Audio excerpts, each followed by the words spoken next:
And we are live, ladies and gentlemen. Welcome to the latest episode of the Sling'N Lead podcast. I'm TJ. And I'm Kent. You hesitated there again, buddy. I'm convinced you're having a stroke. No, it's just, fuck you, man. Your countdown was 3, 2, fuck. Oh, wait, there it is. And then you go, oh, we're on live. And I'm supposed to just not, I don't know, just not react. Okay, so when you click the button to go live, it asks you a question that it has never asked me before. And it's offering the opportunity to do an intro video, which we played with many moons ago. It's just not really our style right now. So I wasn't prepared for you. I wasn't prepared for the survey after we hit go live. It kind of is what it is. It's like when you go to check out at the CVS and they're like, do you want to give money to Nicaraguan children who have problems with hippopotamuses? And I'm like, what? Do they have hippopotamuses? That I don't even know. I don't understand. Would you like to donate to the Derek Zoolander School for kids who can't read good and want to work really hard to learn how to read good too? That's the way. Yeah. Mm-hmm. Yeah. So it is 2026, first episode of 2026. Happy New Year. Happy New Year.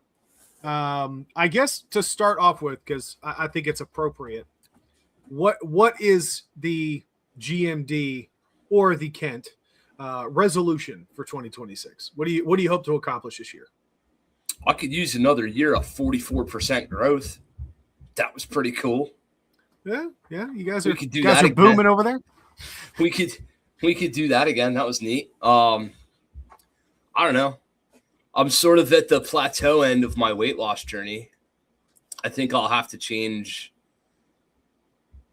drastic. I think I've lost a ton of weight, to be clear. Yeah, you really have. I think I'll have to start making lifestyle concessions that I'm not willing to make if I need to do that.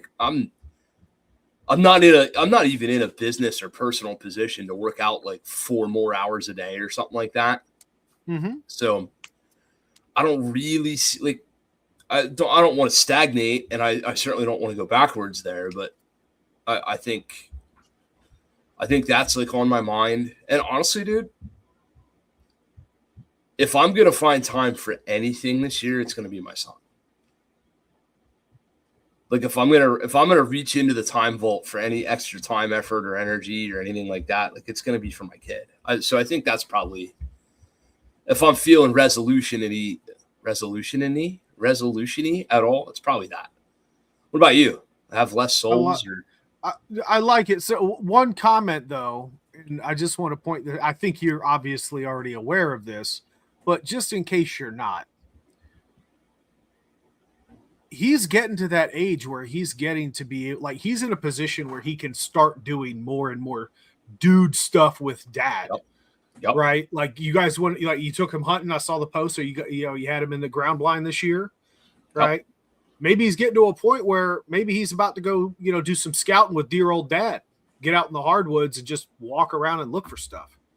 Right? We're in the place where so he'll be at the range a whole day this weekend.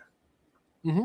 With his mom and I. So it was a year ago, it was dad's at the range all weekend and I'm always seeing him at night. Mm-hmm. Now it's, he's going to be present for about 7, 8 hours of that anyway. We got a match this coming Sunday, and I'm in a advanced position. Now I'm match directing, so it's going to take even more effort and energy than I was already putting into the organization. And right.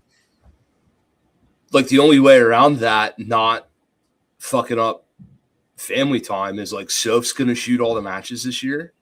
Mm-hmm. And James going to be fucking squadding along with mom, following along, enjoying the shooting match. And I love that. Well, yeah, absolutely. But let's not, there's going to be for sure him getting cold or frustrated and tired and going to sit in the clubhouse and fuck around on his iPad. Mm-hmm. We can't pretend we're just going to be and you're a full grown man now.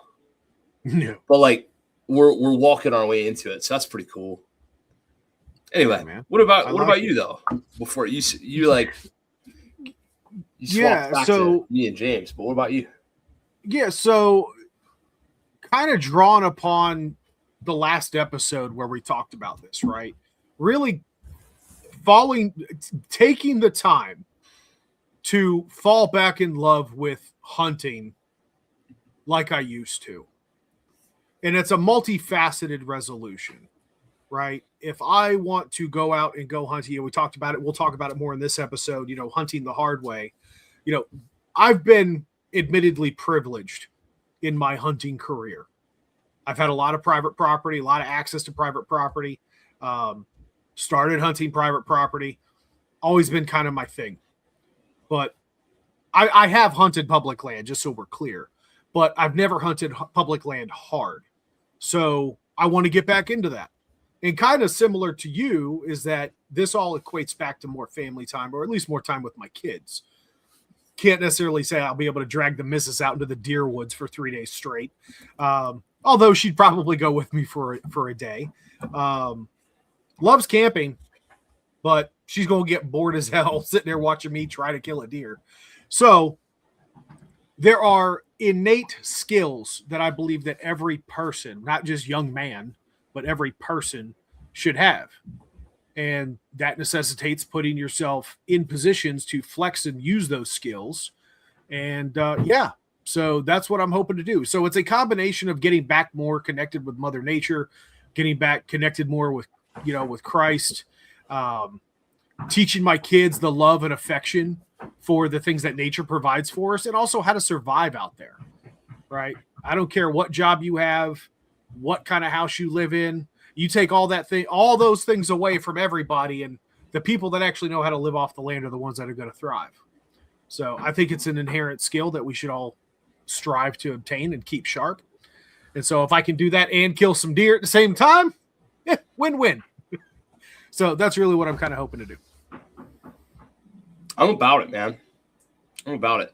That, and we need to be even more diligent about content creation and stuff, because they are trying to stop the fucking signal. If you're thinking about YouTubing or podcast creating or whatever you're thinking about doing, mainstream media outlets, and I sound like a politician. I don't mean like Fox and CNN. I mean like YouTube and Facebook and Instagram and shit are really not helping firearms training, gun industry, hunting. Like I've got a thing running in the background here right now where I'm transferring all of Green Mountain Defense's YouTube content over to Rumble, because I'm frankly terrified that 15 years of work will just go down the drain. Mm-hmm. And I did put a fuck ton of heart and effort into all that stuff. And,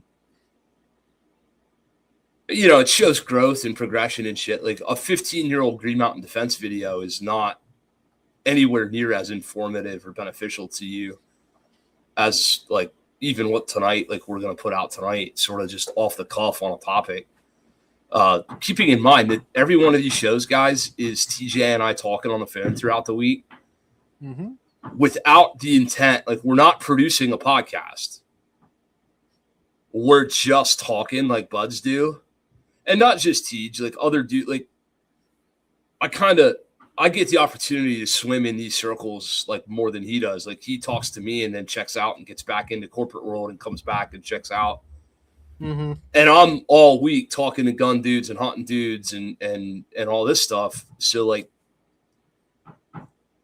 we're just kind of free forming a thought for what a podcast will be. And then he's like, "Hey bro, you want to do an episode on X?" And I'm like, yeah. Cause I've now had that conversation with 6 people this week. I'm pretty primed up, so to speak, on putting out the content. But this information that we're putting out here is 100 years from now, this will be a book or a library or reference or source material for somebody. Oh, yeah. And I'm not like fucking like, yeah, look how smart we are. I'm just saying, like, this medium and this information will be like this will be the same as like when you go to LexisNexis and look up a newspaper article. Hold on. I just had a flashback to 1998. Right. Well, Jesus. Yeah, you ain't wrong, dude. It's wow.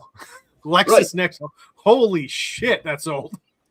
Right. But like, look, I mean, you can't see, but there's a library of gun training information over there and ballistic information and hunting books and recipes. And there's 200 some books down here in my shop that are like dad's books, let alone the family stuff that's upstairs. Mm-hmm. All this shit that we're putting out is our version of contributing like to that. So yeah, I never really thought about it that way, but when you bring it up and say it out loud, it 100%, dude. I'm right there with you. So for them to like stop the signal just because like, P.S. fuck you. Oh no. Oh no. Like they're going to stop the signal because there's like a gun on a thing. Mm-hmm. Like that's what they're going to do. That we just got demonetized here. Not that we even had this. Ever have been. Right. But like my point is, if we were monetized, what I just did would like pull this stream down right now. So you couldn't even watch it. It's a gun. Fuck you. It's ridiculous that we have to even play that game. There's so much information and knowledge here, and ourselves and our fellow creators are all out here. There's for sure some shit bags. There's some dickhead. There's some YouTube channel called MakeTheNextSchoolShooter.com or what. Like there's some fucking piece of shit who has bad intentions and is doing things for the wrong reasons and is hoping to sow chaos and cause people to get hurt. But like 99.9% of the signal of the people who are putting out information is good information and valuable and helpful and well-meaning. And even if we don't agree with them, or even if we don't like the other creator, or even if we feel weird about their content, like people aren't putting up hours and hours and hours and tens of thousands of dollars of their own money to get this info out into a platform because they don't believe in it or because they're not trying to help. And yet, you know, somebody at Google is just, hey, fuck you guys. We don't like you. We don't like your message. We don't like what you're putting out. So, you know, a lot of people are retreating from it or you know, we're not, fuck it. We'll move on to other mediums or we'll do something else. You know, as far as New Year's resolutions or things that we're going to commit to, Tej and I are committing to like, fuck you. We'll double down. We'll go to more platforms. We'll put out more info. We're going to keep that momentum because the info is too good. Right. And, you know, I'm once again faced with the option to like cherry pick, right? Like I could serve my own ego and go back through all this and only put up the good stuff. I literally hit check all, send, publish. So you're going to see, you know, you move to Rumble and you'll see the same progression you saw on YouTube. That's my hope. Like, I can't promise in what order stuff will show up or whatever. But my point is, like, I'm not hiding behind the fact that in 2007 or 2008, I put out a video of me shooting a Glock 43X. Or no, couldn't have been. Way too early. Caltech PF9 or something. And I had no business teaching nobody how to do nothing on no cal. Like it was not a great demonstration of firearms proficiency and whatever. And you know, today's content shows way more progression there. So yeah, you know, we're gonna commit to that too. Yeah, and I think that it's worth mentioning that since you're doing that with Green Mountain Defense already, cat's out of the bag. Kent and I were just talking before we went live. We're going to be doing the same thing here with the podcast content too, guys. So stay tuned. Check us out on Rumble once that comes out or once that gets set up and transferred all the historical stuff over. And Kent and I will be looking into live broadcasting over there as well. So I've already got that figured out. Like, okay, I was tempted to try it tonight, but I feel like I'm running too many processes at the same time and it wasn't going to work great. It'd be a bad idea. Yeah. But they literally have a thing on there where you can take your YouTube stream code and put it right over there. Oh, yeah. Yeah, No. and honestly, this platform here, StreamYard, you can multi-broadcast to different sources. Yep. So we might even be able to dual broadcast, which would be cool. No, for sure. So, well, anyway, let's talk about what we came to talk about. We've like we do, TJ and I, and we're going to do a lot of these this year because he's right, like he usually is. This is a really cool way to approach a podcast.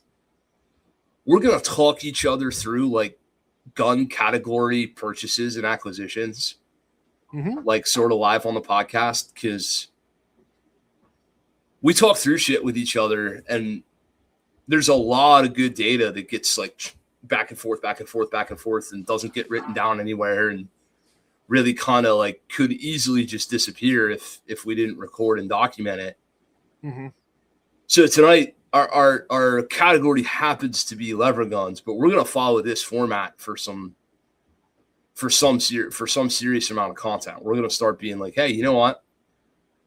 I'm gonna choose. Like tonight's deal is TJ's recommitting to hunting. He intends to be out solo for a couple days at a time. He wants to do some more like subsistence, backpack based camping and hunting at the same time kind of thing. He's trying to pick a rifle for that purpose. And he's not figured out. I'm patronizing him. He's immediately come to the conclusion like, hey, my 11-pound AR-10 is probably not a great tool for that purpose. So I need to pick a lightweight hunting rifle. He got into the lever gun genre. Then he started hitting me up with some like preconceived notions. And this isn't like what you guys shouldn't, this isn't like professor student. This is more like two auto mechanics in a shop, kind of with their hands on their hips, looking in the same engine bay. Like, I don't know, Tater, that looks pretty fucked up. Like we really are colleagues in this. At least in this subject matter, we're very equally versed. It's just like his headspace was in one place, and I was kind of like, wait, had you considered this or this or this? And he hadn't. And then he followed his preconceived notions down like the Chat GPT data rabbit hole. And he was sort of like, oh, wow, there's more validity to that than I had originally anticipated. So that's kind of like what we're going to talk through here now, along with, you know, I've gotten more and more and more experience with lever guns as like viable defensive tools and stuff like that. So we're just going to kind of spend a little bit of time tonight talking through the space and talking through what has changed in this space. Because frankly, in the last, I'm going to say 5 years, the lever gun space has changed very significantly. There's stuff out today that you just could not buy off the shelf, even as many as 3 to 5 years ago. And the concepts that are available were only really available through really cool aftermarket companies who do a lot of good stuff. But like, it was a proposition of buy this $1,300 rifle. Well, it's kind of like the AR space, quite frankly. Buy this $1,300 rifle, rip all the shit it came with off of it, put all this other shit back on it. Oh, and by the way, spend another $800 while you're fucking around doing it.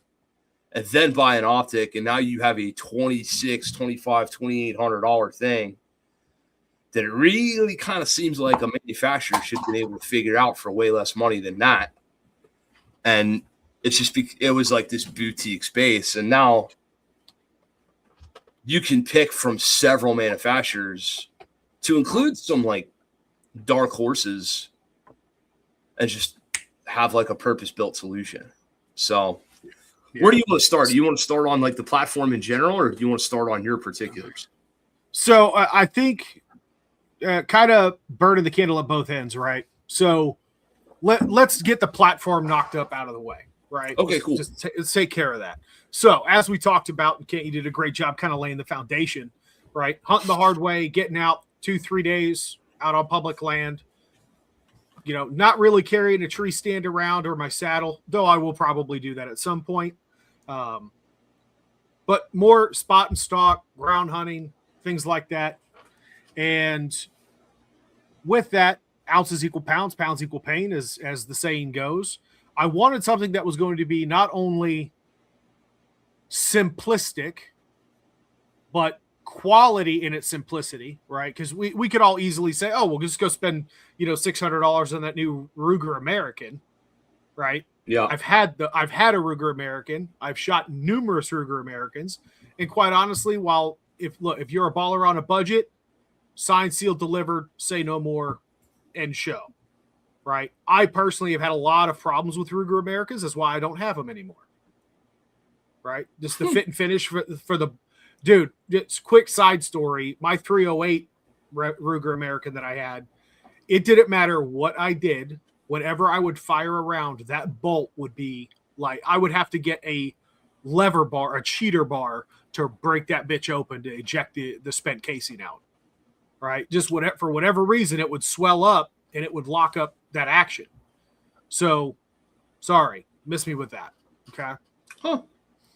So, similarly, though, I like the concept: 16 and a half inch barrel, lightweight, very wieldy. And what I mean by wieldy is it's not only easy to carry, but it's easy to maneuver when you're sitting in a bunch of trees, right? Yes, high ready, low ready, sling it. Like, I'm not swinging a 20-foot, stick around. Got this nice little compact package that's going to do what I need it to do. So that's ultimately why I went with the lever gun. That and also the whole 50 state legal thing's kind of beneficial too. So, you throw that in the back window of your truck, no one bats an eye at it. So there is some credence to that. So that led me to caliber selection, which is really where this conversation between Kent and I started. Naturally, when you think wieldy, lightweight, lever action, you kind of go towards, we'll call it the cowboy load space. So 45 Colt, 44 Magnum, 357 Magnum. Right? It's generally where you start out when you're thinking into that category. Naturally, of course, on the higher end of that, we'll call it the long action of the lever gun world. You talk about 45-70 and 30-30. There's plenty of other calibers out there now. Like you've got 5.56, 300 Blackout, 308 in the I believe it's the Henry Long Ranger. So you've got some different options out. Buddy, let's talk about regrets. I sold a Browning BLR 308. Oh. Yeah, that's a great rifle. Oh. Man, my dumb fucking 24-year-old ass or whatever. The hell am I ever going to do with this thing? Hoop-a-doop-a-doop. Oh. All right. That dipshit, like, that dude, the dude that was, like, selling a gun to pay a truck payment or something. Mm-hmm. I wish I'd have went back to him, smacked him around, told him to work harder. You know what I mean? Yeah, get back on the corner. Yeah, fuck you. Get back on that corner where you belong. Like, how about you own a truck you can afford to start with, you stupid 24-year-old mother? Like, anyway. Yeah. Actually, to round out the platform real quick, there were a couple of other features that I was looking for. Number one, I wanted effective iron sights, and no, a buckhorn sight is not effective. I have one on my black powder rifle, my traditional black powder rifle. I happen to shoot that gun just fine. However, buckhorn sights that you see typical or traditional on like a Marlin, or I believe, technically they're Rugers too now. But like Marlins and Henrys, not a big fan. So I was hoping for more of a ghost ring style sight, something to that effect. And of course, a pre-installed pick rail of some type, right? And lastly, a threaded barrel. I have suppressors. I love hunting with suppressors. Yes, I wholly understand that adding an 8-inch suppressor to the end of a 16-inch barrel does make it really long, but it's about optionality, right? If I happen to be in a place that's really, really small, or more importantly, tight confined spaces like in a draw where I have to worry about my hearing. I do have very sensitive hearing, so I want to be cognizant of that and have that capability. So that's where we ended up with the platform. And I think there's plenty of lever actions out there that offer that now. So back to the calibers. We started with, again, the cowboy style calibers, 357, 45 Colt and 44 Magnum. And we eventually ventured into the 30-30 and 45-70 realm. And I think there's some merits to each of them. I really do. Honestly, I think there's a lot of people that would agree with that, with the exception of 45 Colt. That is an absolute bullshit hunting round. I don't know, bro. Dude, 357 smokes it. 357 alone smokes it. Yeah, but if you're all right, well, we can get specific here in a moment, but just let's go there. Like, okay. We're in the cowboy. Right. We're in the cowboy load. We'll start with the cowboy loads, right? So okay. So no load is bullshit to me in the lever gun space if your sidearm is going to be in that same caliber. So if you're the kind of guy who carries a 45 Colt for like a Woods defensive pistol, which a lot of guys really, quite frankly, do for some good reasons, because we want penetration on like bears and thicker game kind of shit out of a pistol. Again, a pistol optimized round. Mm-hmm. Now all of a sudden, shooting that pistol optimized round out of a rifle can be really cool for you if you make a couple of things like of study. For one, some of your projectiles really start doing shitty the faster they go. This seems like counterintuitive, but the truth is a lot of projectiles are made for a velocity band. Mm-hmm. And if you get them on either end of that velocity band, they do poorly. Everybody thinks about, too slow doesn't work real good, and you're right, but too fast don't work great either. So yeah, absolutely. And we have a contemporary frame of reference for that. There's a lot of talk and popularity. I'm personally excited about it, but the 8.6 Blackout. The reason that round is so expensive is because while the velocity itself, its forward velocity and trajectory are not all that bad, the incredible twist rate, it's a 1 in 3 twist for those that are playing the home game and unaware. That 1 in 3 twist rate is spinning that bullet so fast, the rounds have to be solid copper, practically. They have to be, what's the word I'm looking for? Monolithic, right? They have to be not a jacketed lead core, copper all the way through. That's because it's spinning so fast, the bullet explodes before it gets to its target. Yeah, that's bad news bears. It comes apart. So that, albeit not exactly what you were referencing, that is a case in point. And there actually was an issue with velocity as well. As a matter of fact, the reason Hornady got rid of their AMAX and went to the ELD bullets, all they did was change the ballistic tip composite. Yep. Because those rounds were falling apart in flight because the AMAX wasn't built for certain speeds. So in old school practical application, what's more concerning is I'm going to take a stab, and my stabs are usually pretty close. You got a 45 Colt around 200 grains that's supposed to go around 11 or 1,200 feet per second out of a 4-inch revolver barrel. And you get that bitch moving at 1,400 out of a 16-inch rifle barrel. But the slug was designed to penetrate better and expand better at that 1,200 threshold. You now end up just straight punching through something with no expansion and no energy transfer where you were expecting it. So I actually have notes. Let's go. It's the one time I've built notes. So 45 Colt for common popular hunting bullets. It's what I'm going off of for these notes. So the popular 45 Colt hunting load is a 250 to 255 grain projectile, standard pressure. Approximate muzzle velocity, Kent, you were actually right on the nose, 1,200 to 1,300. So good job. Approximate energy at the muzzle, at best 950 feet per second. 950, right? Out of a 4-inch barrel or something, right? No, that is a 16-inch barrel. Really? Yep. Who was testing 45 Colts out of a 16-inch barrel? To be fair, it is rudimentary calculations, and there is some estimation here. Okay. but based off of 1,300 feet per second, you can approximate 950 foot-pounds of energy at the muzzle. Effective range out to 75 yards.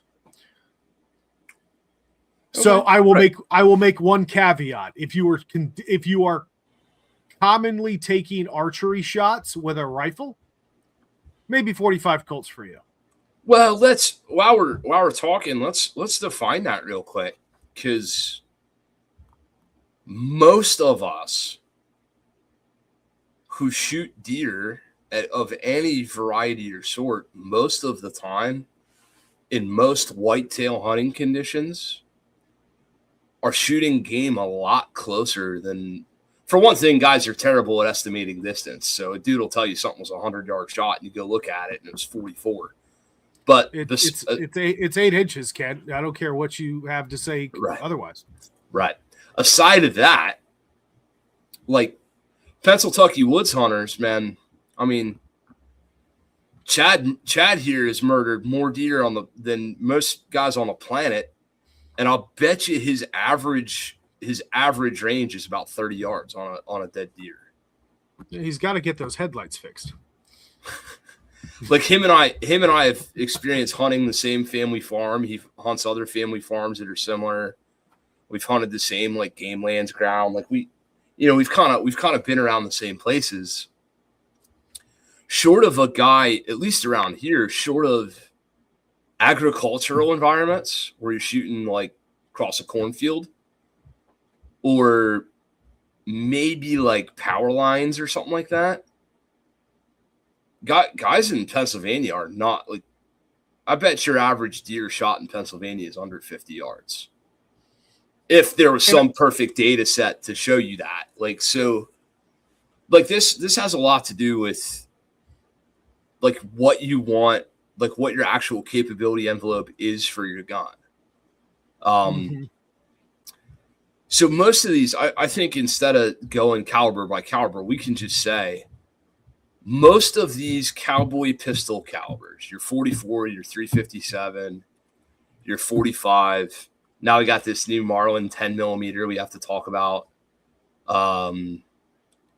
Your like, the Taylor & Company 9 millimeters, sort of an interesting lever gun. There's a lot of these lever guns, 44 mag, 44 special, blah, blah, blah. Most of those guns are a 50 to 100 yard maximum effective range gun for most big game animals. Like if you're shooting we need to I need to interrupt you on this. So I think we need to establish something real quick. What are the conditions for what we would call an ethical shot? I'm not talking about shot placement either. I don't care if you shoot them in the head or not. But distance, like you've got some people that say they don't want anything less than 1,000 foot-pounds, right? We need to come to terms on that. So if it's 1,000, the 45 Colt's off the table from the get-go. But if you're saying 500, 600, 750, maybe there's a little bit more room to work there. Yeah, I don't think there's a number to it. I think it's more about penetration and expansion characteristics. That's what she said. Like, I think I care more about the ability to get a projectile through both lungs or into the heart or, into the ocular cavity if we're talking about shooting people. Like, I care less about an arbitrary number. These numbers aren't arbitrary. They all lead to the end result that I'm talking about, which is like penetration capability. I just know that a well-constructed round in all of those pistol-y calibers and lever guns are going to penetrate to about the same acceptable distance in those animals. Yeah, that's a very sub 100 round or 100 yards. And really, the numbers probably, if we want to talk about hunting ethics, 100 sounds better and is an easier number. But the real truth is it's probably about 75 yards for most of them. That's a fair point. that you can actually rely on and go, yeah, you know what, I'm pretty good. Now, and there's somebody's going to hear this and send us an email or something, and they're going to have, I've shot 477 deer from 300 to 500 yards with my Smith and Wesson. I'm sure, bud. And like, frankly, there's guys like, I believe you. But for every guy that did it successfully and stretched the envelope and really pushed it and might have won or might have lost, there's 8 more dudes who tracked something and never found it. So I'd rather not be that guy, right? Mm-hmm. Like to be clear, my actual answer to TJ's conundrum is a Ruger Gunsight Scout bolt gun in 308 with a 1-to-8 LVPO on it. Like, that's my real answer to this question. That's what I actually am doing right now. I have the lever guns and I'm sort of setting them up, and I have set them up and whatever. But if TJ invited me on this hunt that we're talking about tomorrow, what I would be bringing with me would be the 308 Gunsight Scout, because it answers those. It handles that 0 to 100 yards just fine. I just took a deer at $120 something. He took a deer at $120. A buck, get it? But a bump. So it handles that just fine. But it, you could push out to the several hundreds of yards if you really had a hankering to, so long as your reticle and your magnification and quite frankly your skill set was up to the test. I'm probably not taking a shot with that Gunsight Scout rifle on a living animal. I don't see shooting any more than 300 yards. And the primary limitation there is the reticle, because I'm running the Primary Arms ACSS Chevron reticle, which is a little fat at distance, to the point where I could see losing some like detail on the animal at that distance. So I probably wouldn't stretch it.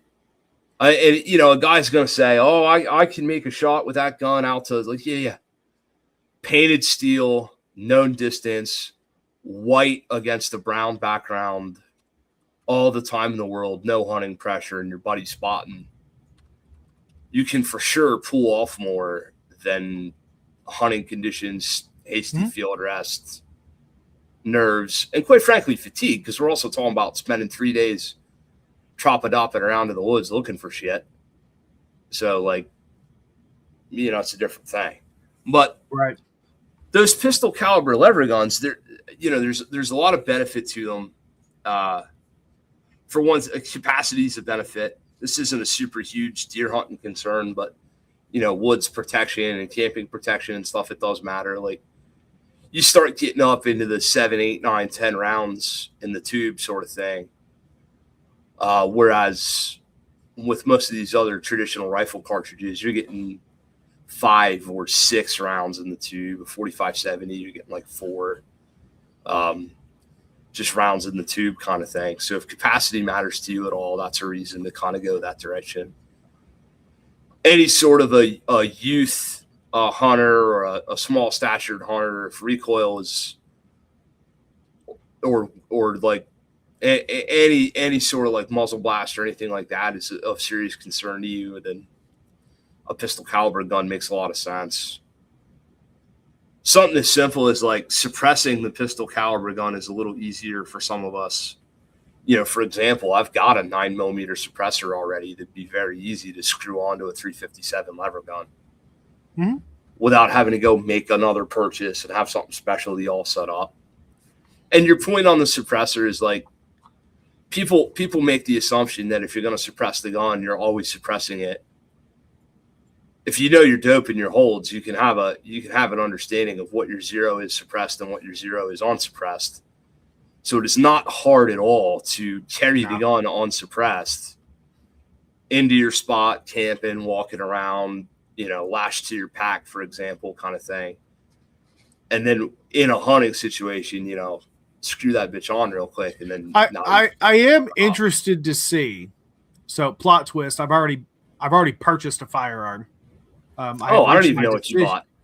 Yeah, I have reached my decision. I have a feeling I do, based It's not a conversation, but this. Yeah. It is not a Ruger gun sight scout though. As much as I do love those guns. So one caveat: while the Ruger Americans I've had mixed results with, the Ruger anything with that Mauser M77 action out of Ruger, chef's kiss. You can't convince me otherwise. Honestly, one of my dream rifles is one of the Ruger Hawkeyes. The Ruger Hawkeyes are just exquisite firearms for me. I love those guns. But so my point being, and I would concede that yes, 45 Colt is an option and will probably work for most people in most circumstances. However, I would trade off the 45 Colt for either the 357 mag or the 44 mag, because you're getting the same benefits of a 45 Colt. You know, to your point, light recoil, plenty of capacity, etc. And you're swapping it out for something that has all those attributes and will actually push you out to about 150 yards. While granted, we can concede that most of your shots on a deer are not going to necessarily be that far. It's nice to have the capability, in my opinion. Yeah. So, and I've actually had a lever gun. I had a Marlin lever gun in 44 Magnum a long time ago. I really did enjoy that rifle. Honestly, though, I was stupid and I bought the first one that I came across because I just wanted a 44 mag lever gun, and I got one with the standard lever. And these big old mitts don't do well with those tiny levers. Just it's got to be a big loop. Got to be a big loop, or I'm going to hate it. Also, so y'all know, big loop sucks if you don't have big bear paws. Yes. Your hand rattling around inside that shit and slamming off the front and the back is just as bad as his experience. Like the loop, the lever loop has to fit your hand. Yes. Or it sucks. Right. So yeah, you'll find I will be throwing some paracord around that lever, that loop as well. I was gonna say you'll find me wrapping paracord around them lever loops for that exact reason. Like that's like guys do that, and it's like, oh yeah, I get my survival paracord in case I make a fire in the fort. No, dude, like paracord's good for that. Don't get me wrong. I wrapped it in some shit so it didn't ouch my hand. I don't want my hand ouched. Like that's why I did that. Yeah. And I generally also wear gloves. We could do a whole another episode on the things that I've been putting together to pack for this thing. Right. Nice. The camping and backpacking side, the survival side of it. Yep. It's been a lot of work on that front. Honestly, more work on the sustainability and the life support side of it, as well as the minimalist comfort side. More discussion in at least in my own head has gone on over that stuff more so than the firearm stuff. Yeah, the gun don't matter. You could take a bolt action 20 gauge slug gun, quite frankly. Oh, I've got a 40-pound recurve and a 50-pound longbow that's going to be coming out with me at some point. Like, don't get it twisted. Love the traditional archery stuff. So out of those, honestly, though, I kind of favor out of the cowboy guns or the cowboy calibers, we'll call them 44 mag all day long. So I do want to do an honorable mention for the 360 Buckhammer. Chad was kind enough to bring that up. 360 Buckhammer is interesting to me, very much so. Definitely threw it onto the list of things to research. Here's what I took away from that. Number one, still kind of a budding caliber. I'm not convinced that there's enough support on the market for that not to be vaporware in another 3 to 5 years. Yeah. Hell, I'm not even convinced that 8.6 Blackout's going to be around that damn long. It won't. Right? I don't think so. At least not until other people start making more affordable rifles for it, because a $5,000 bolt gun is just stupid when it's only going to shoot that. I'm sorry. That's for rich people. But the 360 Buckhammer, so with the long action guns or longer action lever guns, you've got 360 Buckhammer, 30-30 Winchester, and 45-70 government, or Gubment, as our dear friend Cam Hayes would say. So 360 Buckhammer, ballistically speaking, is near identical to the 30-30 Winchester, but it has more recoil. Now it's also straight wall, right? It is straight walled, and that is look. If we lived in the Midwest where that shit was a problem, where that was a consideration, 360 buck hammer all day. Personally, though, I might just get a 360. But in that case, I may get a 360 buck hammer or a 450 Bushmaster barrel for my Thompson Center Encore. Yep. Right. I'm just waiting on them motherfuckers to start producing those barrels out more. And yes, Chad, I did check out SSK barrels. Love what they have, but I'm looking for very particular specifications. So with that, though, you're getting effective 30-30 performance with more recoil. The trade-off is you are getting about 200 to 300 pound-feet of kinetic energy at the muzzle, favoring the 360 buck hammer, but the 30-30 Winchester compared to the 360 buck hammer, I'll take the lighter recoil for the same performance. I feel like energy at the muzzle almost doesn't matter, except for it's like mostly a dropping off point. Dropping off point and expected kinetic performance at distance. Something that starts at 1,000 feet per second will certainly be a lot slower at 100 yards than something moving twice that speed at the muzzle. Yeah. So Chad just brought up reloading, and I'll say this, right? Reloading is for firearms trainers, competitors, or retired guys. So much time goes into fucking reloading anymore. And I did it all day today. Like I literally made a batch of training ammo for the month. Just sitting down here. I don't eat. I can't remember. Well, actually, no, I can remember. The last time I pulled a handle on my Dillon 650 was to clean it last week. Right. I single stage reload only now. Because I'm reloading, to your point, I'm loading custom rifle. I'm working out. I've been doing some load development for a hog hunt I got coming up in March in Texas, right? For the record, 70 grain solid copper 5.56 projectile traveling at 3,000 feet per second. 20-inch barrel, right? 18. Okay. Yeah. But it's a 70 grain bullet. It's a 70 grain bullet, Kent. I got it. I'm down with the reloading. Some of those these non-standard calibers, like that, any of this 8.6 blackout, any of this 350 legend, any of this 360 buck hammer, any of these, they're not wildcats anymore. They're just really boutique. It's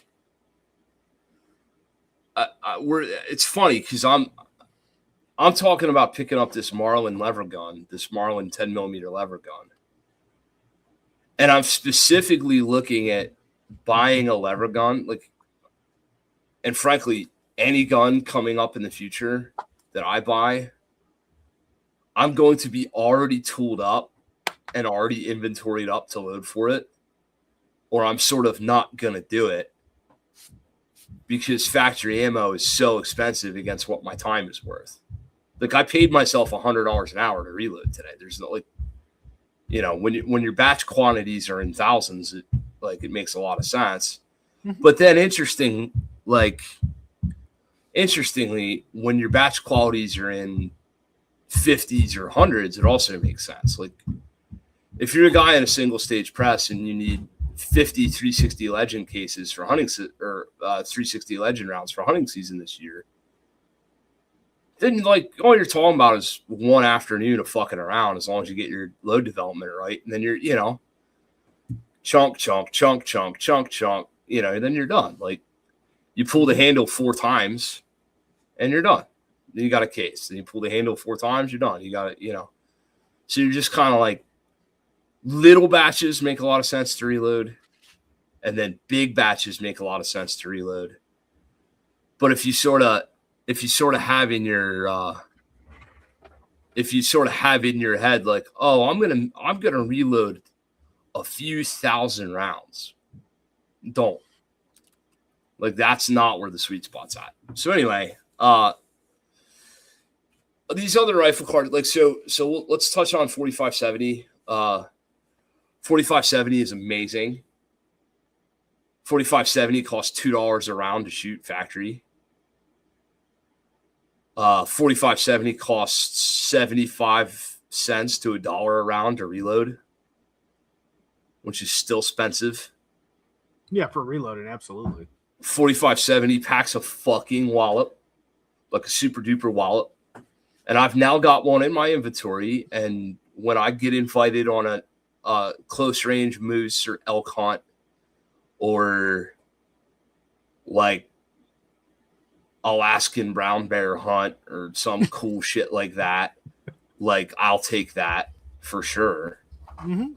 But for the rest of my application, I don't need all that thwad. Like, as a matter of fact, what I'm actually looking at is the 405 grain Hornady subsonic loads that I'm going to load for that 4570, specifically because I can load them with Tight Group, which is a powder that I already stock in fucking droves.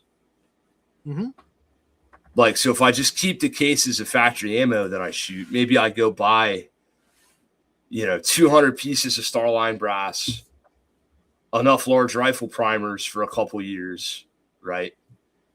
And a bunch of them 405 grain subloads. That 4570 just becomes a big 405 grain fucking thumper that shoots about like a shotgun with flight control from a recoil standpoint, which is fine because push, pull, and shut up. So actually, so fun fact, as part of my research, because I was leaning very heavily towards 4570 because America, right. But along that study, I found the metrics for the felt recoil impulse. It is on par with a 12 gauge slug load. That's exactly what it feels like to me.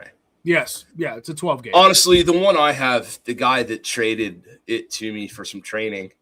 By the way, greenmountaindefense.com/training. If you would like to pay for private lesson packages with guns that I haven't told my wife about, that'd be awesome. Anyway, she'll know. She does the books. She will find it. That being said, like, the guy that traded it to me, he put a muzzle brake on it. It's like, it really is a muzzle brake. It's made for suppressors and stuff, and mine shoots like a semi-auto 12 gauge with flight control. That's exactly what it felt like to me. So, given that, I can get it down to 75 cents a round for the 4570. I can get a 405 grain projectile. I can thwad up a motherfucker. Like, if I don't kill it, I can knock it over and make it see fucking stars, kind of thing. And it's not as, like, that's not the T-Rex load. That's just a really good everyday use load. Mm-hmm. But the minute I do that with that gun is now a 70-yard inning gun, or maybe even a 50-yard inning gun. Very useful on deer, very useful on black bears and stuff like that. Probably pretty useful on all kinds of game, but the minute I go to that 405 grain projectile and that 4570, I don't have enough fucking demarcations in a scope if I was going to put one on there to even figure out the drop. Like, the BDC is retarded, So I do want putting a. No, go ahead. Finish your thought. We're putting a primary arms micro prism on these kinds of guns at that point. Like, we're not even talking magnification. We're talking put the big green chevron on the motherfucker and plap. So, like, that's kind of what you're looking at. Now, to me, and I really hope this is where we're going. I hope. We'll see if TJ went rogue on me. But now the place that we kind of end up as we're narrowing all this down is the gun that has killed more deer in America than Dodge pickup trucks. And that's a 30-30, right? Bottleneck cartridge, better ballistics in terms of trajectory. MPBR benefit. Yeah, max point blank range. Not necessarily better ballistics in terms of boom, ouch. Better ballistics in terms of I could put one of these where the fuck I want it further out. Mm-hmm. Light, recoiling, handy, and something that like we're talking about in terms of like proprietary or not. Everybody with an FFL in a gas station all over Perry and Juniata County, Pennsylvania, all over Elk County, Pennsylvania, all over, fucking Colioca, Tennessee, every Dollar General, kind of, sort of, not really. Like, you can go find a box of some 30-30. Now, give it time. Right. Now, like, it may not be your exact 30-30 load preference, but I'm going to do sort of like an ode to Tom Howard real quick when I say this. Old Tom Howard was going to fucking Walmart and buying 30-30 and discarding the boxes and keeping it in those little like red and black 20 round pouches that were like sort of cut to slide onto your belt. Have you seen those? Yeah. All right.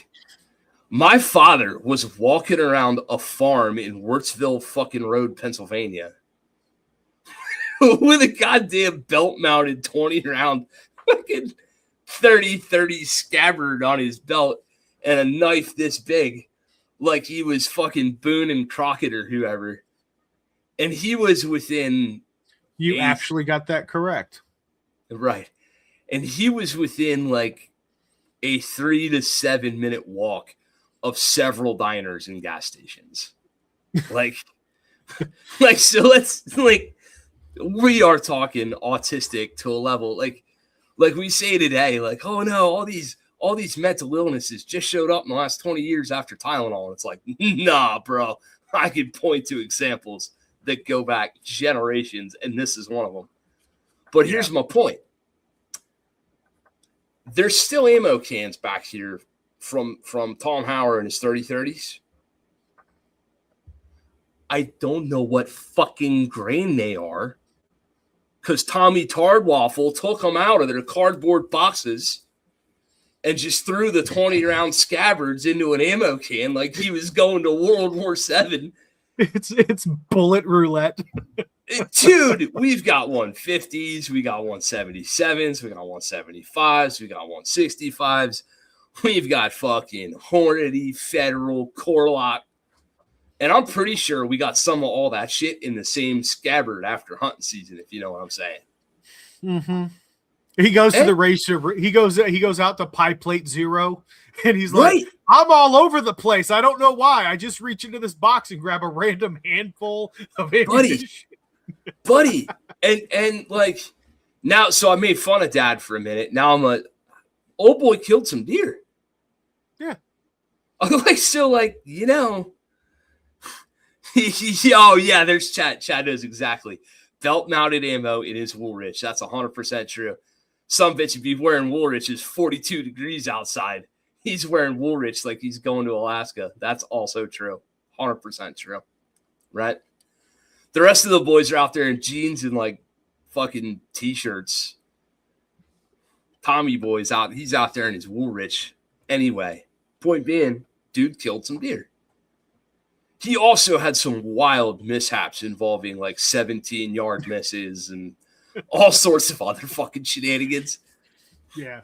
But like, I saw dead deer in the back of his truck that didn't have tire marks on them. So like, and there's a couple heads hanging on your wall as well. There are, and I was fucking. There you go. And I was like with him for numerous deer kills and killed a deer with him as a kid and whatever. So like, my point, lots of dudes are effective with what we would all consider to be absolutely suboptimal, borderline, irresponsible, lackluster, unethical choices being made, right? Mm-hmm. Tell a gun instructor, hey, I'm going to give you fucking these 4 types of ammo, and I want you to get squared away. Yeah, it's fucking Chad. See, here we go. I'm telling family stories. I got a family member in the chat. Yeah, he also emptied that motherfucker quite a lot. The lever ran fast. That's why they call it going Winchester. Oh, buddy. Right. Anyhow, point being, like, these dudes kill deer. And so far as we know, Tom Howard never accidentally winged a fucking 150 grain fucking flat point core lock into somebody's house and never accidentally killed livestock and never, he sort of kind of like bebopped through his hunting career. And, he had successes and failures, but never a low and, quite a lot of highs. So if you can do it like that, I would say that if you put the effort into figuring out your system, any of these choices would be optimal. That said, I think if a fella tells me, hey, I'm going to buy a hunting gun in a lever action caliber, I want it to be lightweight, I want it to be handy, I want it to be ballistically useful for North American game animals, and I want it to be not super bougie and proprietary, I think the answer is 30-30. Now the question is, what platform do you put 30-30 in? Yeah, so I did want to comment real quick. I wanted to circle back around on your reloading comments. So my reloading for hunting is a bit of a different approach than some people might realize. So when I reload, I'm trying to tune and maximize I'm trying to squeeze every ounce of performance I can out of that particular rifle or firearm and ammunition combo, right?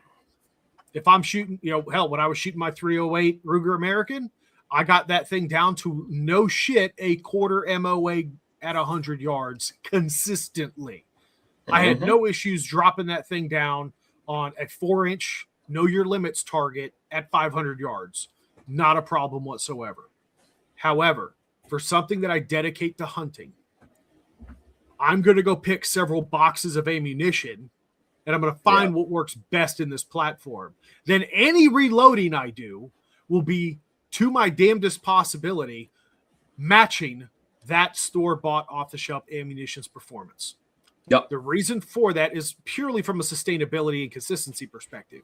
If I reload a bunch of ammo and let's say for whatever reason it gets lost in shipping, it falls like TSA does TSA shit, right? Whatever. Bag gets left behind, right? I can go to a store, grab that ammo off the shelf, to your point, maybe a Dollar General out there in the middle of nowhere. Give it time. They'll be there.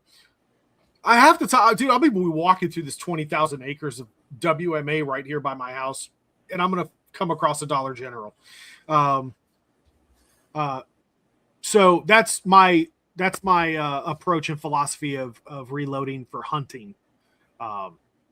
So yeah, that's where I went with that. And to your point, the accoutrements, optics, lights, lasers, great white sharks that come out of the back end of it, whatever have you, none of those will be done until I have mastered it with irons. I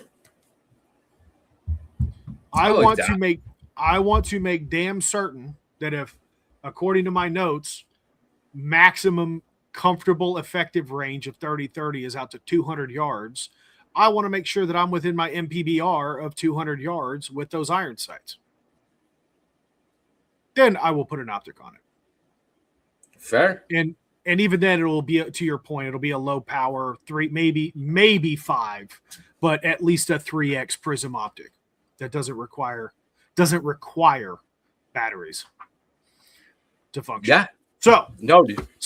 So that brings me, I think, to the grand reveal. So what I ended up ordering, it's already bought and paid for, just got to wait for it to come in, is the Smith & Wesson model 1854 Stealth Hunter in 30-30.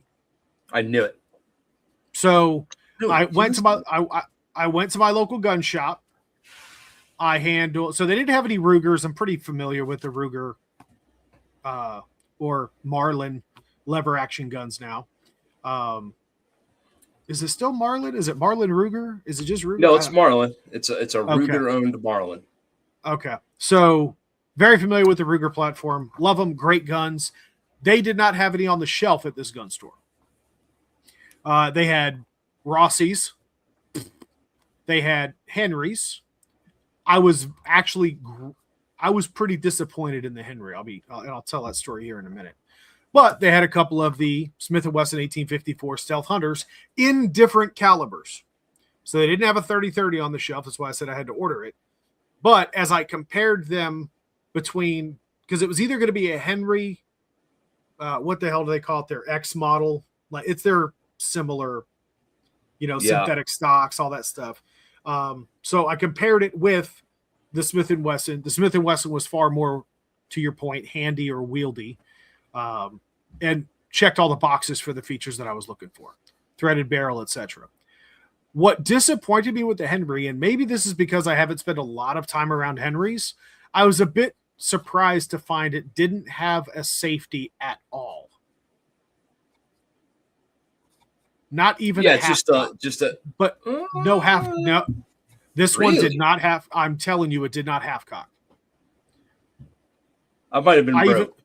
I even called that out. Now, keep in mind, this is their X model or whatever. Their more modern version, right? Chad, does your new Henry half cock, the one that you just got? Type that in, would you? I feel like they do. Yeah, this one, for whatever reason, maybe it could have been a fluke, not sure, but this one had no safety to speak of whatsoever.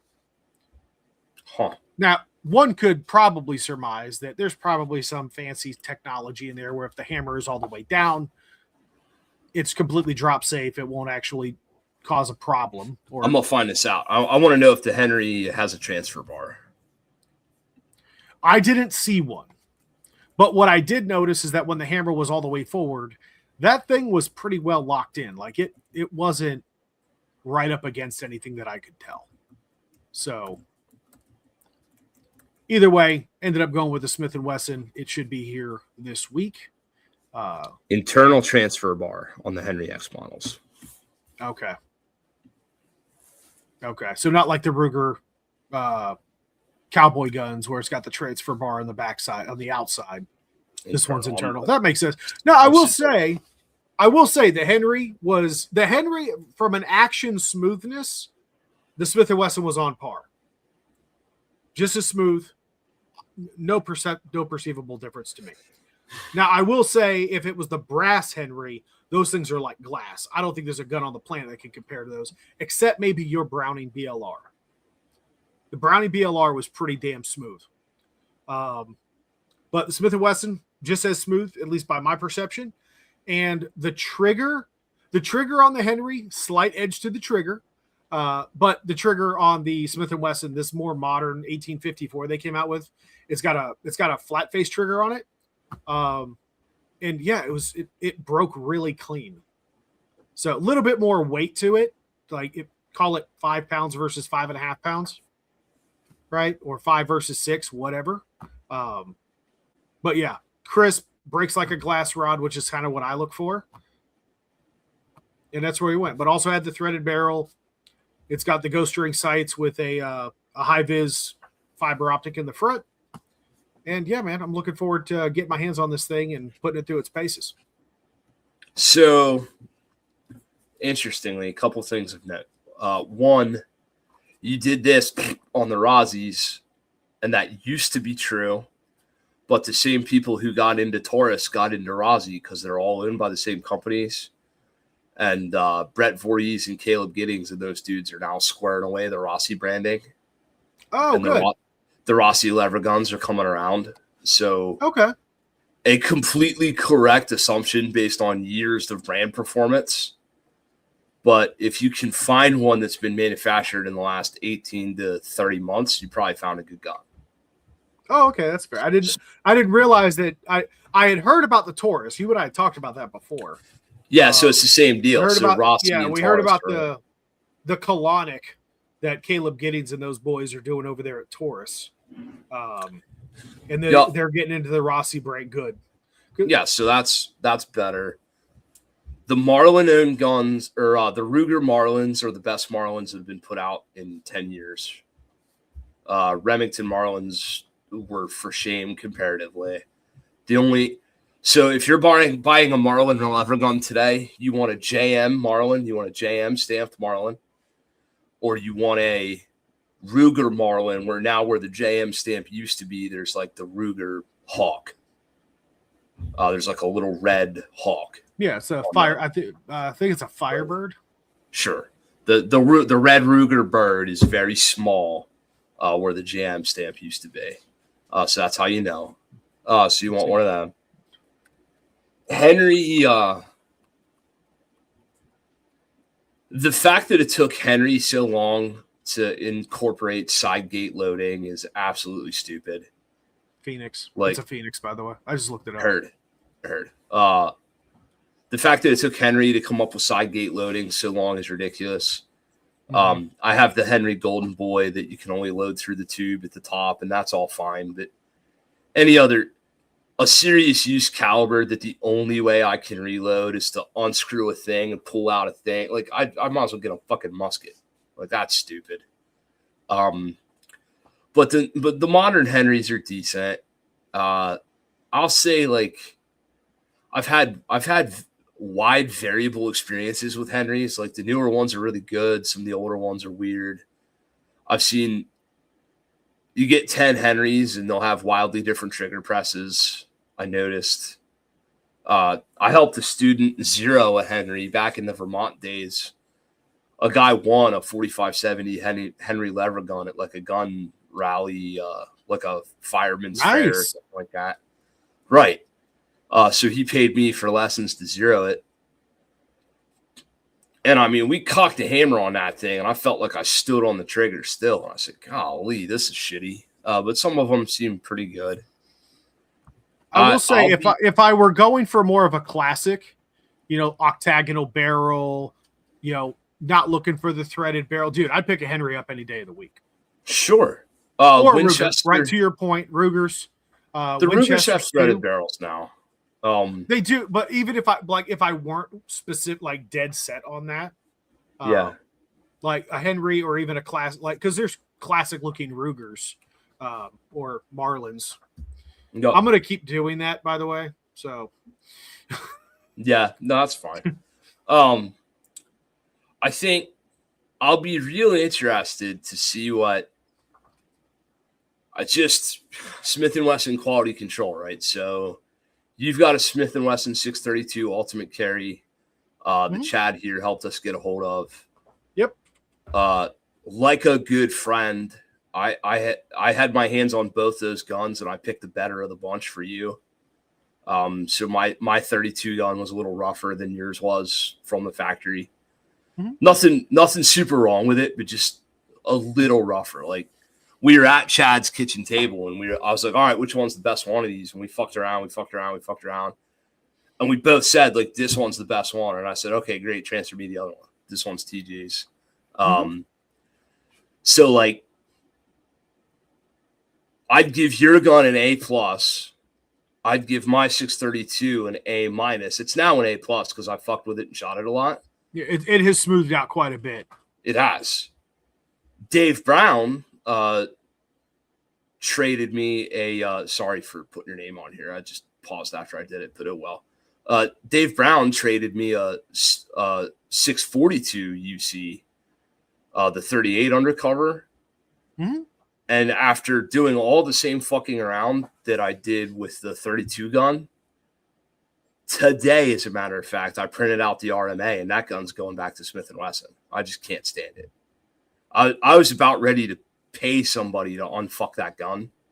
Did you have that one in your when you did the video on GMD? You used that one as well, didn't you?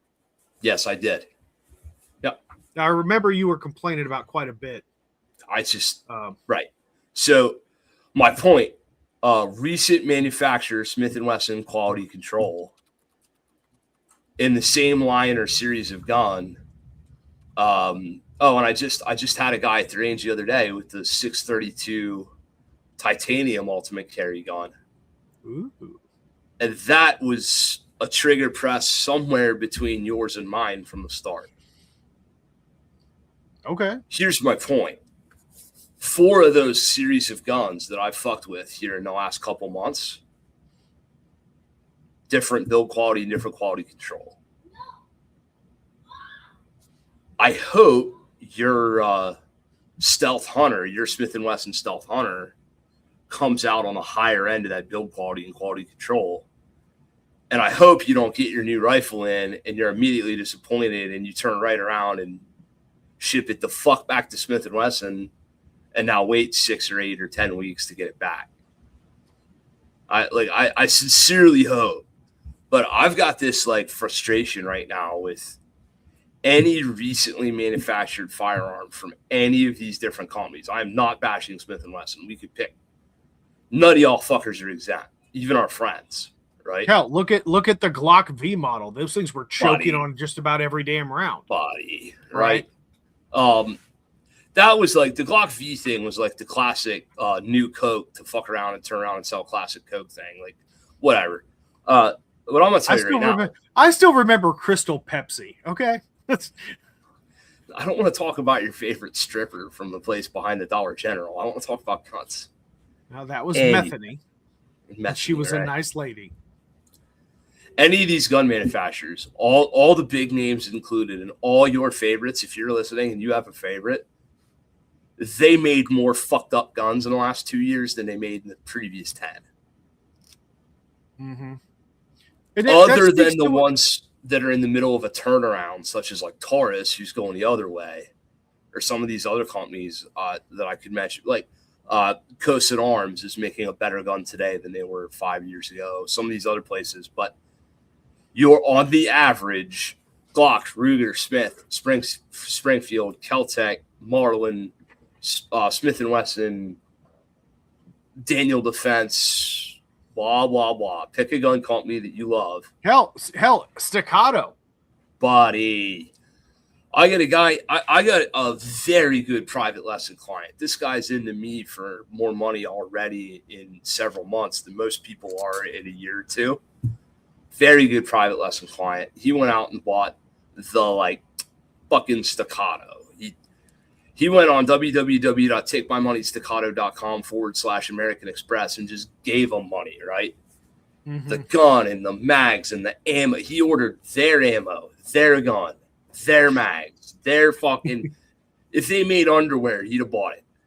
He added Staccato as an authorized user on his credit card account. Literally. And I'm not making fun of him. Like this is a man who works damn hard for his money and expects good gear, right?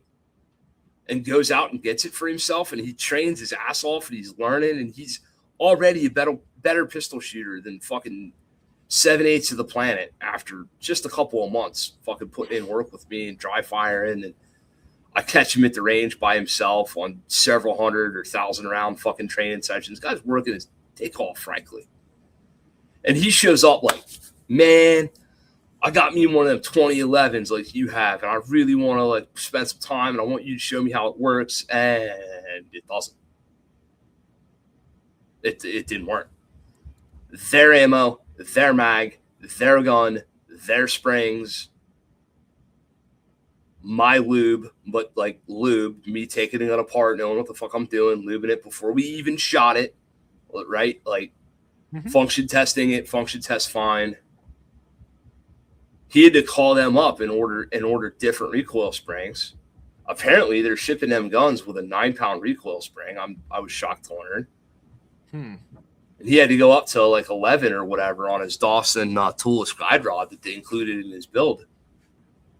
And I mean, this guy was just you know, he's standing there with $6,000 in one hand and his dick in the other, and the thing in the other hand works way better than the one with $6,000 in it. And he's just like, what the fuck? And he put his all Staccato all away, and he drug out his Gen 5 Glock and like completed a training session with me and went back to his Glocks. And you know, what's he got on his Glocks? He's got some goon tape, a striker control device, and an optic. Like, that's what he's got on his Glocks, right? And, you know, Right. Yeah, Chad, like, they must be the only company on the planet who thinks everybody's running plus PM. Everybody else is like, Daniel Defense is doing their fucking gas ports with a step bit because they're afraid people are running God knows what ammo. That was way funnier than everybody gave me credit for just there. But like their gas port size is meh.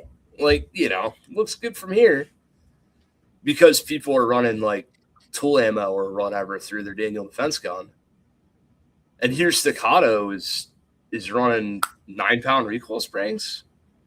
Like, they're going the other way. They think everybody's running like 95 grain, God knows what, I guess. I don't know. But anyway, here's my boy, and he is just deeply disappointed with his purchase.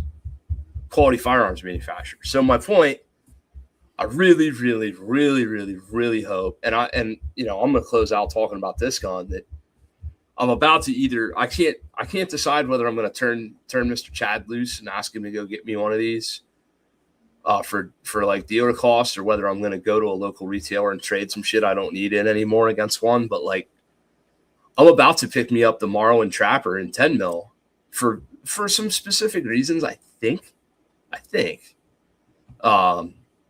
primarily I'm set up to load 10 mil and 40, and I have all kinds of brass and all kinds of projos, and I have powder that'll work already, and I have primers that'll work already. Like, I can literally just walk over there and load for that gun. And one of my primary woods guns is a 10 mil revolver. So I have like a nice pairing. The pairing I think is cool when you're hiking or hunting or whatever like that, to have kind of a good mix. If I could get the old Ranger Point control round feed extractor for that gun to make it reliably run 40 Smith & Wesson, that would be a really, really, really good sign for me buying it. That might be one. But then again, I could load 10 mil a week and just plink around with it. So I want that gun. But I'll be real with you. When a guy like Steve Fisher tells me that the initial release of those guns that were put out for review had teething issues. Had what issues? Teething issues. Like, they weren't totally squared away. Oh, teething issues. Yeah. Like, what the hell? What's a teething issue? Right. So, you know, here we go, right? So Fisher, I'm not familiar with that part of a firearm. If anybody's liable to be like super down with the sickness for a 10 mil lever gun, it's Fisher, right? And frankly, me too. And when I hit him up and I go, all right, fucking sage old Yoda, like, tell me something. And he goes, wait a year. Like, ooh, that's not a good sign, right? Here's Ruger, Marlin, whatever, and they rush these 10 mil guns out to production, and the guns aren't as squared away as you want them to be. Yeah. I don't feel like you can, like, I'm really leery of, like, you know, having a connection and being able to get guns for cheaper dealer money. Like that's all cool and everything. But if we go on Lipsy's or RSR or wherever we go and we just order in a gun, we get whatever the fuck shows up too. Like, at least if you walk into a retailer and you finger fuck something that you're taking home, like, you can have a better understanding of what you're leaving with before you leave with it. So part of me wants to walk in and, frankly, overpay just a little bit, but to be able to go like, yeah, I'm good with this. Yeah, I guess. Just finger fuck it. I guess you could. There is the option to turn back the gun, like when Lipsy's or RSR or whoever sends in a gun to a retailer, and the retailer fucking gets it in for you, and you go in to get it, and you go to touching it, and you're like, no, I'm not satisfied. I will not be signing for this gun today. Like, I'm not transferring this. Send it back and get me another one or whatever. Like, you do, to a degree, have that option. I don't know if you're paying restocking fees or if you're whatever. I don't know how good of friends you're going to be with your FFL buddy who's helping you do something in the first place. Like, all that's going to do is fuck their life up, right? So I go, yo, Chad, get me a gun. And he's like nice enough to do it for me and go through the assay. And then through no fault of his own, a gun comes in that's fucked up. And we're standing there and we're like, no, neither of us are happy with this. But that doesn't change the fact that he's got to box it up, ship it back, fuck around. wait for the money to come back to his bank. You know what I mean? Like now you're in sort of like a circular ass ache where it'd be really nice if these companies would just get their shit together off the rip so you didn't have to pay for. Yeah, and that's another reason why I stuff. went. That's another reason why I'm going down the trail of keeping the accoutrements off the gun for right now. Right. Because to your point, I want to be able to focus on the platform itself. Yep. Right. If I'm over here worried about how cool my scope looks or how zeroed the scope is, I'm not paying attention to how the rifle is performing. So just so happens that with most of your modern bolt guns, you don't get that option because you don't shoot them without. You can't really shoot without an optic. So yeah. But, no, man, that's where we're at, Tater. I think we did a good. I'm really glad you went 30-30. I'm really sorry you were nice enough to send me your 30-30 reloading dies because you thought you were done needing them and now you need them again. Do you want them back? Nah. Okay, good. You can't out. Yeah, use them to load up some of those rounds for Tom's guns, man. Yeah, there you go. At least you get some consistency. No, you know what? I'm going to buy 3 different grain weights or projectiles, and I'm just going to dump them all into a bin just for him, and I'm just going to And you're going to have James randomly adjusting the powder measure. Jesus fuck. Oh. Double charge squib. Double charge squib. Double charge squib. Oh, my God. Yeah.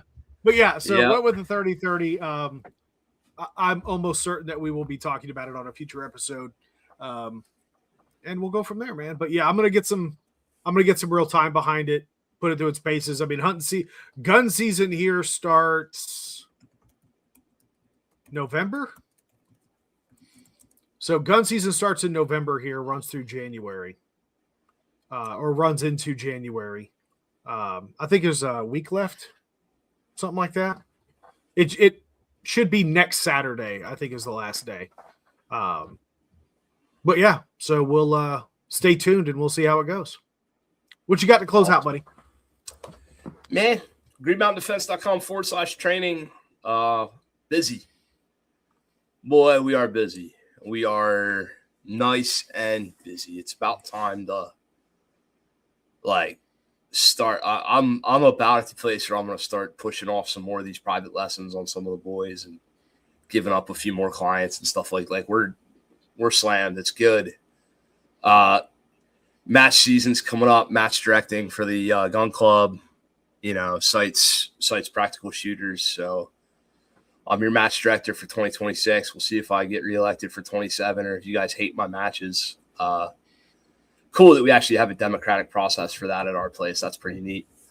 And I'm back on the board for another year as the director of training at the larger gun club board. So I'll be handling all that stuff.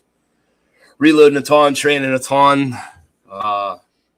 James is going to start MMA when he's 6 because still a lot of fight in him. We haven't beat all the fight out of him yet. So we'll see if we can ratchet his training up one more notch. We're going to turn him into like Rocky Balboa Jr. And, because I love my wife. We're raising another puppy. Bernadette's the golden retriever. So expect to see her in content. The dog that just melts into your chest as soon as you pick her up. Dude, she is so cuddly. Melts into your chest, loves you and licks you, and then promptly gets down off the bed and pees on the floor. And makes that sound. Did you hear that sound? That was clearly golden retriever thump upstairs. If you didn't hear that, that was Grizzly being like, lay down, other dog. Yeah. Sweet, man. Yeah. Well, good stuff. What about you? Really just enjoying the time off. I don't typically take vacation around the holidays for work. I do that for a particular reason. I want my people to have a chance to get out and take the holidays off. It also gives me a great opportunity to get a bunch of shit done without being harassed. So, yeah, there's a benefit to that. But I took last Friday and today off, obviously. And, just spending the time with the fam, board games, house projects, all the other fun dad stuff, right? So yeah, getting back to it Monday and trying to just enjoy the rest of my time with my family here this weekend. So let's see. Folks, as is customary, greenmountaindefense.com/affiliate-links right down there at the bottom of your screen. No extra coin out of your pocket, but every little bit goes to help out here at the podcast. We greatly appreciate your patronage. Like we said at the beginning, we'll be moving over to Rumble as well. Doesn't mean that we're going to completely disappear from YouTube, but certainly anticipate as we progress through 2026, seeing more and more of a presence of your favorite two podcast hosts who are moderately attractive and somewhat popular to at least a dozen people over on Rumble. So that is all the time we have for this week. Thank you all so very much. I hope you all had a phenomenal Christmas. I hope you all had a great year last year and are lined up to have an even better year in 2026. Until we see each other again, God bless you all. Take care of each other. Get out and shoot. Bye, everybody.